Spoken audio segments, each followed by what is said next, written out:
There we go. Awesome. Great. So thank you guys so much for joining us or for watching our pre-recorded upfront. We had a lot of fun hanging out one day with the Tails team and recording that, reflecting back on Death & Co. of past, present, and thinking about Death & Co. future. We have a few questions here underneath the Q&A. I think there may be some additional ones that were under the discussion. If you can just port them over to the Q&A or retype them there, that would be great. And I guess we'll start from the top and just work our way down. I'm not sure how much time we have for Q&A here, but we'll hang out as long as the Tails magic voice in our ears tells us we have. We have 25 minutes, the magic voice says. Great, should be plenty of time. So I'll read the questions and then queue us up to respond. What do you feel your best accomplishment pre-COVID and currently now post-COVID was or is? Alex, I'll let you take first pass and I'll chime in. Sure. I guess, from kind of a company level, a lot of what we talked about in the presentation was building a sense of community and kind of connection amongst a group of people, a like-minded group of people who all, want the same things. They want to create these excellent experiences, connect with people. And while we've intuitively had that connection between Dave and I and our partners and like a smaller team, really we put a ton of emphasis on expanding that and making it this kind of larger community. And I think I'm probably most proud of the fact that was working pre-COVID. Really, truly was. There's this sense of between the three bars, each one of them having their own unique identity, though threaded together by kind of something more than just the space that they were in, was an amazing thing. And I think, in a current COVID environment, not post, because not quite there yet, that energy exists still, I think. So I'm very proud that has carried through. Yeah, I think for me in relation to the company, the fundraise that we did, or the fundraise that I sort of took on in 2018, it was a phenomenal lift, and I think I think of that for a number of reasons. One, I really kind of had to step away in large part from so much of what we were doing. And Alex and the whole team really leaned in.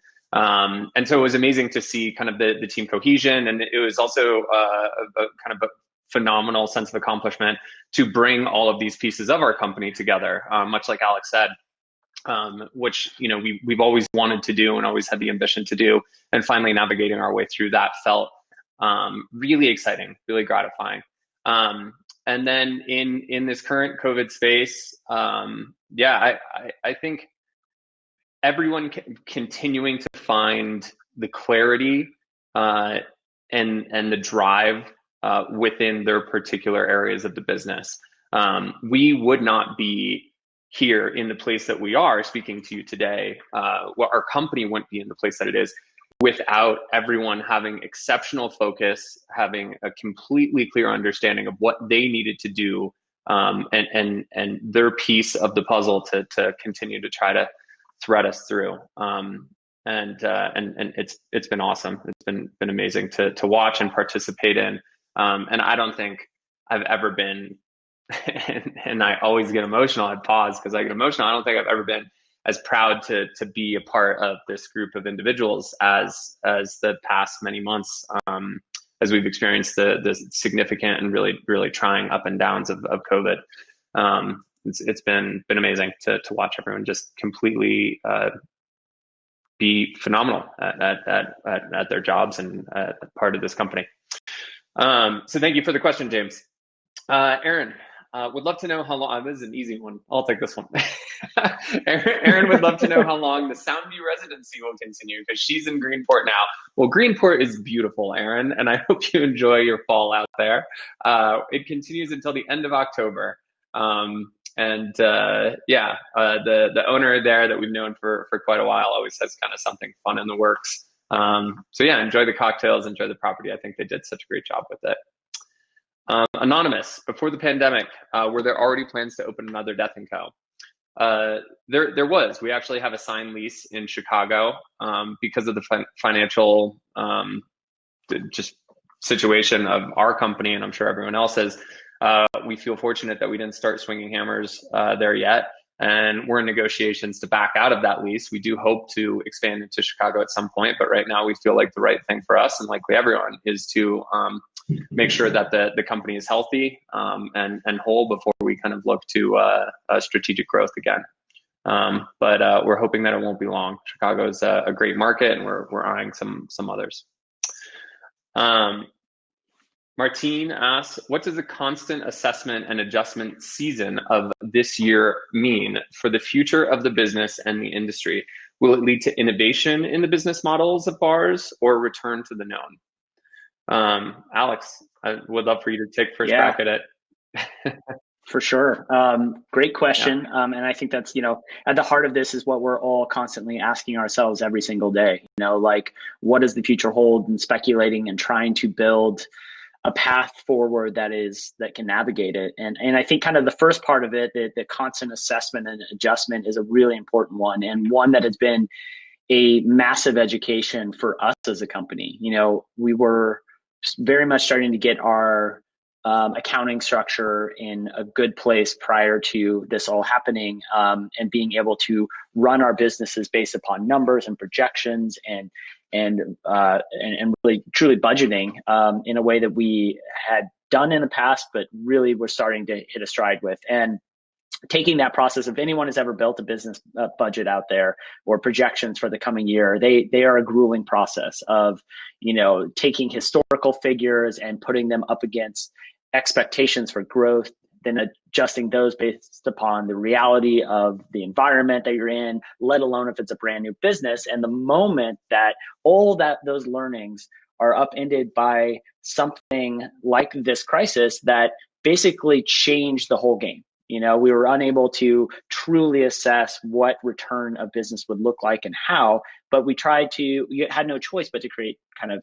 theory out of it and try to find that path. And for us, that was, frankly, almost every 2 weeks for a long stretch there, rebuilding our entire business models. And this was all in adjustment to what, the governments were telling us that they may allow us to do, or that we felt safe doing, which was a critical kind of milestone for us, as opposed to just being able to operate, and in what degree we could see revenue to try and kind of fuel our machine. And I think just simply that process of doing it over and over again, of assessing the realities of being able to pivot, was extremely stressful, but it also has made us really good at it. And I think that we probably now know our businesses better than we've ever known them, down to the tiny little details. While we thought we had a micro look at every aspect of it in the past, now we truly know what our priorities are, more than just the reality of the business, and we can make decisions in the future based upon that. So I do think that, like, this has been a terrible situation, but a silver lining of it is many of us are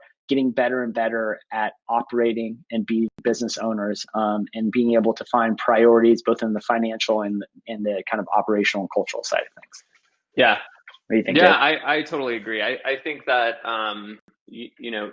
there are going to be a number of things that change, and what changes within each operation is likely going to be a little different. I don't know how much is going to change, cut to 2-3 years from now. I don't know how different things are going to look then compared to what they looked like before from the customer's perspective. But I do think that the operational acumen necessary to navigate COVID and these incredibly tricky times, anyone that comes out on the other side of this and manages to find their way back to financial health is going to just become an all the more savvy operator than they were before. So I think, similar to what Alex is saying, in the super detailed look and analysis that we've been able to take, or been forced to take within our business, I think that's true for probably everybody. And whether it's an understanding of being able to do more with less, whether it's revisiting, and gaining a new understanding or a new respect for how we structure our new businesses, how we pay our people, I think a lot of us are asking ourselves some significant long-term questions. And this isn't specific to this question per se, but maybe part of it. I think a lot of us are asking ourselves, how can we create a better business model that is better for our people, allows us to pay our people better, give more robust benefits. We're very proud that we're able to offer our full-time employees health coverage. But it's it's never enough. We always want to do more. And so this pandemic, I think, has given us kind of pause and time to reflect on that, certainly. James, what do you look for in hiring bartenders? Alex? Yeah. Well, James, great to hear another question from you. The core values that were articulated in the presentation are what we use to hire, fire, and assess our entire team. And you'll probably notice that there wasn't any mention of, in those core values, a deep knowledge of cocktail history or memorization of recipes or experience at, the best bars in the world.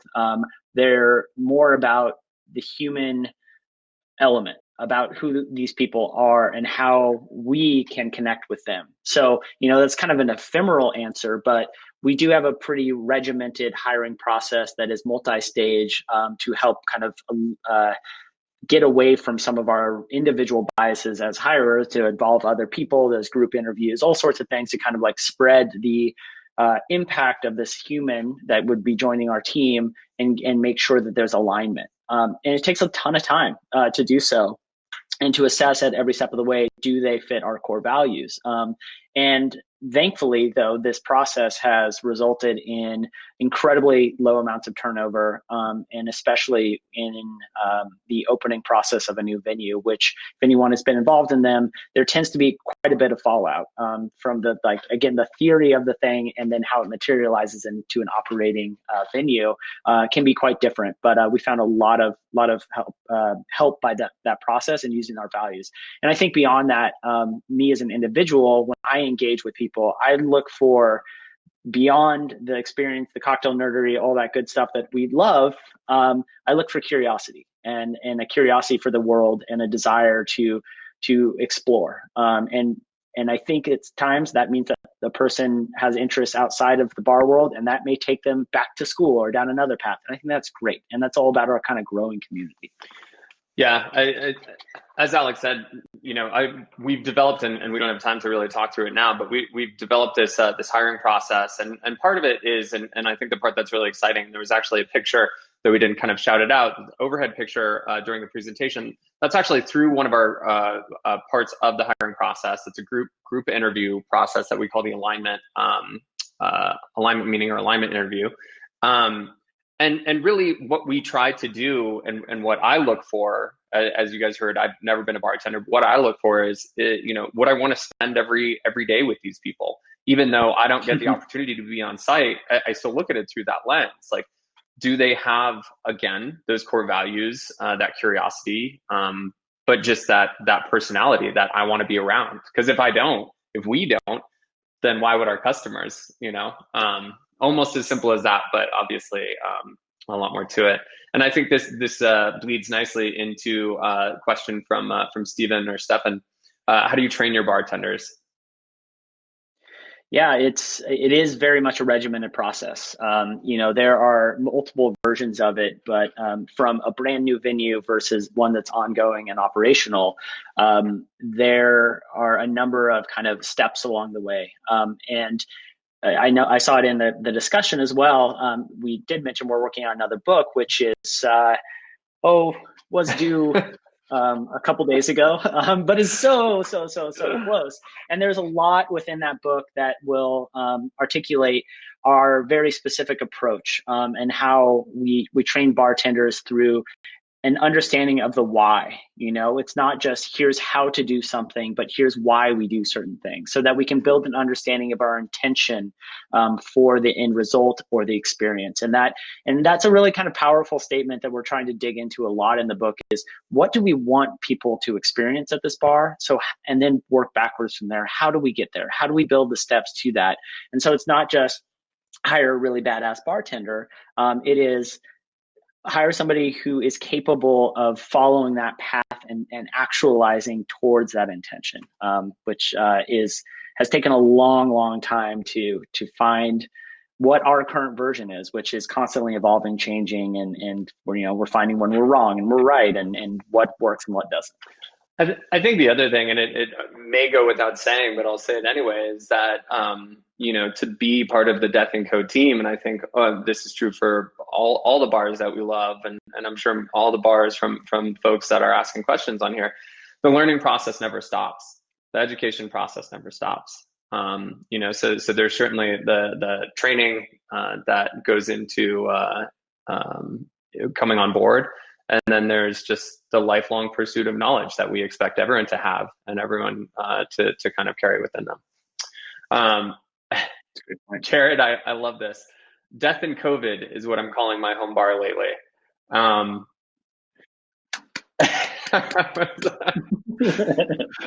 Appropriate, maybe not. Anyway, the Reopening Playbook has so much information. Have you been going by the book, or have you found that you needed to adjust? Also, have you felt reality reflected the statistical representations? We've certainly adjusted along the way. This was a phenomenal effort led by Alex and Mike and the operations team. So Alex, I'll just keep punting all of these over to you. It's great. It's fantastic. Yeah, we've updated the playbook a number of times, which is one of the reasons why the link on our website goes to essentially a Dropbox link, which anytime we make a tiny edit to it and save it as a PDF, it will update there. And we've been trying to notify via social media when we do these updates. And actually, ironically, I'm on my other screen right now. I have the playbook open in InDesign, and I'm working on an update. And part of these updates are, one, to continue sharing what we're learning, but two, to be reflective on what does and does not work. And when we do the updates, we are trying to kind of notify people, hey, this idea didn't shake out. That was a nice idea. Like, for example, the use of single-use gloves. We had a lot of conversation, a lot of debate about it, and found a direction that we felt was comfortable in a protocol that then changed. Right now, for example, because we've had to go through the unfortunate circumstance of closing Denver twice and reopening due to some positive test results. One staff member of ours the first time, and luckily she was fine, and we were able to do very rigorous contact tracing and assessment through testing of the danger to the staff, and felt good reopening. And the second time, a hotel employee. Both those times, we learned a lot about how to close down a venue and reopen it. And if anyone's experienced this before, if they've gone through it, well, you all went through it probably on middle of March or somewhere around there. Winding down a business is incredibly difficult. There's so much inertia behind a bar or restaurant just kind of pushing forward, and to be able to slow it down, it's like a locomotive. You don't slam on the brakes. That shit's going forward for a little bit. So we're just getting better and better at kind of slowing the machine or stopping it as quickly as possible. And the next update, which hopefully we'll have out by the end of the week, depending how we finish up the book, we'll have kind of our shutdown checklist, our pre-reopening and reopening, so that any milestone along the way can quickly go into action and activate and kind of move forward. The next question that we'll get to, and then I think we just have a couple more or two more that are interrelated. Which of your two books do you like more? That's a tough question. I love what the Death & Co book did for us and continues to do for us. It brings our bar and our brand and the experience that we love so much, which is everything that we all do, this group that we're talking to right now, we're all part of cocktail culture, and we create these beautiful moments and these beautiful memories, and we are the stage for some of life's just great conversations and moments and dates and anniversaries. And I feel like Death & Co kind of gives you a doorway into what it is to participate in that, or at least from the vantage point of our little bar in New York. And I fortunately have reason to reference that book all the time and look through it. And I love that book. I absolutely love that book. And I feel very close with that book because that was sort of a project that I took on uh, and kind of championed there. And then the second book, and this is such a cop-out answer, by the way, before I finish. It's like, well, you can't choose between two of your kids. The second book was totally different. I love the second book absolutely just as much, but in a very different way. I was much less involved with Codex. I, you know, was involved with negotiating it and working with the publisher and some conversations about concept and really like light touch stuff. But so much of it was and is just a reflection of Alex, the work that he's done over the years, the thought process that he has, the work he's done with Devin and our consulting company proprietors, and how he thinks about cocktails and contextualizing the cocktail landscape. And so to see that almost as a guest entering into a bar and be able to enjoy the phenomenal work is amazing, and makes me, very proud to be his friend and his business partner, and to get to work with someone that not so shabby. He's not so bad. Well, thank you. What a nice compliment. I like you. I think it's the two books. It is a cop out, but it's also real. Like they're different. Like while they share some ideas in that there's an approach to making cocktails. Really, they reflect two different headspaces or even perspectives. Where Death and Co. Because it was so much more your project. Reflects how you view Death and Co. From the experiential side of things, and there's a lot of nitty gritty in there.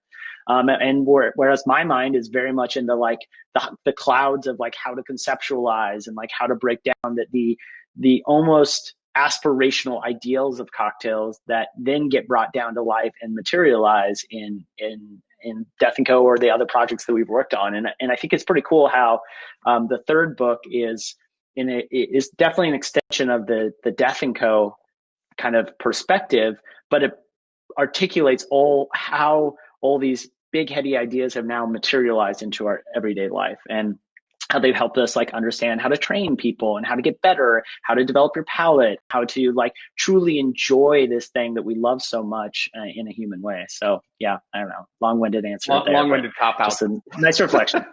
Long-winded cop-outs. We're good for long-winded cop-outs.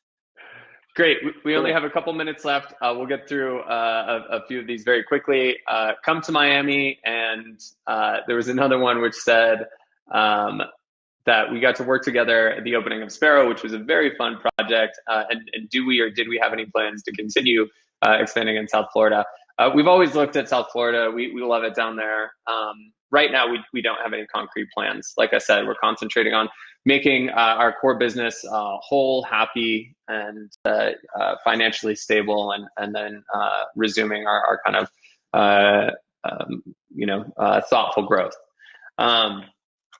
Let's see some others. What are you looking forward to in 2021? And I think we may end with this one. We'll have just enough time. For me, I can't remember if we mentioned it in the brief seminar, but we are currently working on just the beginnings of another raise. I'm looking forward to 2021, and I think much the same way everyone else is. I'm looking forward to moving past 2020.